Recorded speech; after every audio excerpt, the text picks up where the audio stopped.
morning. Welcome back to the Bar46.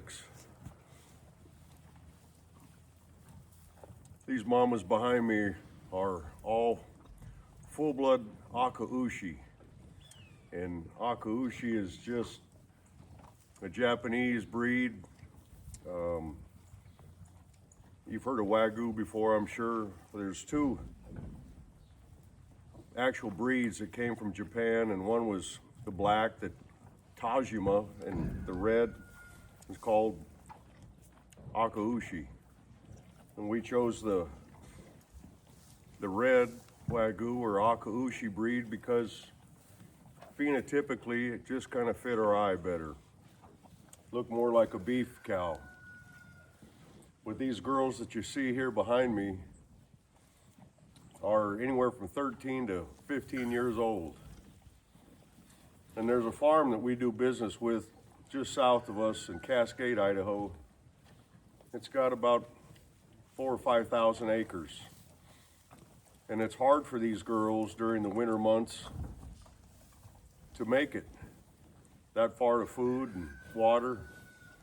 So we have an agreement with them that we swap bulls and heifers for these older girls.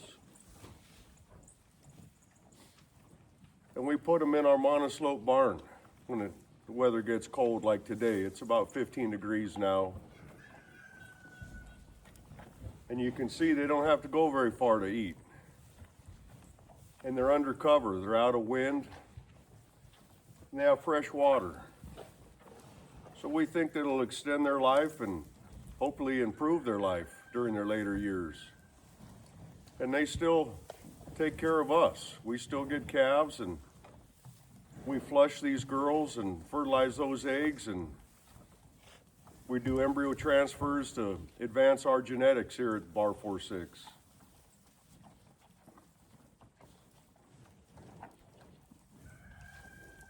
They look pretty happy to me, as long as they get along with each other, but I can't really control that other than give them enough space to move around in there. And they have plenty of bunk space, both for bedding and for feeding. And we'd rather them calve in here than out on the pasture where it's snowing and muddy and cold, and we think it gives the calves a better chance to get their feet underneath them. We bring in shavings, pine shavings that are killed dried, and put it in here on the floor, and then we clean it on a regular basis. What the Japanese say, if your cows are cold, you should be cold. If they're hot, you should be hot. They need fresh water. They need to be able to get out of the tough weather. And a lot of my Western ranchers and cattlemen may see things a little bit different. They may see it the same way. But we're always going to be under 200 head, so we have a chance to treat them a little bit differently. And I've taken most of my lessons from the Japanese. They've been raising and breeding Akaushi more than and longer than anybody else on the planet. I figure they know what they're doing.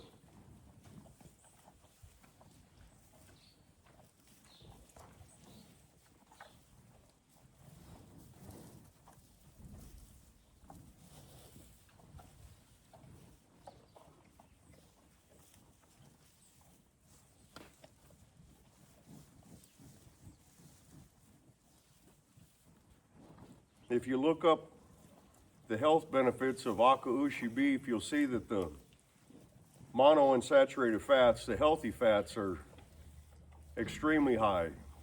The oleic acid, very, very healthy beef. And unfortunately, I do have a cardiologist, and he said, Jim, you need to stop eating red meat. And I said, that's probably not going to happen. So I showed him the studies on the Akaushi and the beef and the health benefits. And he said, okay, well, if you're going to eat beef, Jim, eat that. That's why we raise the Akaushi, and that's all we have now is a full-blood herd of Akaushi.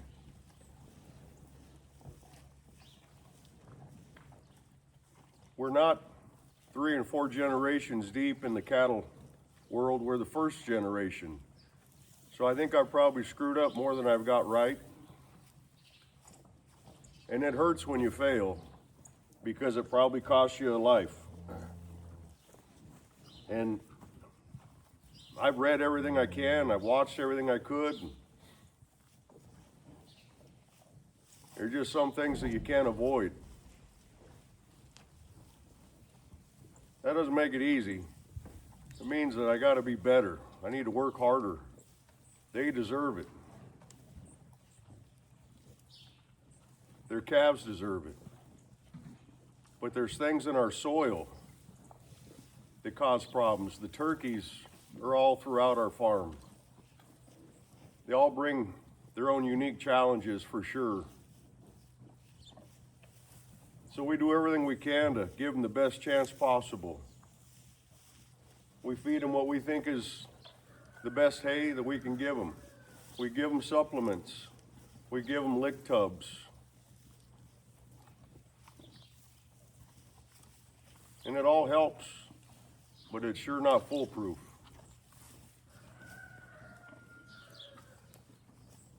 These are just a few of our older girls that I've tucked in already, and I'll continue to tuck them in here.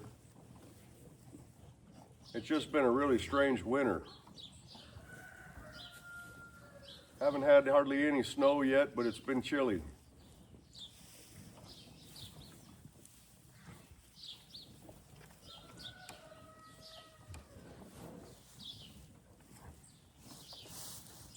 Thanks for your time. Have a good day.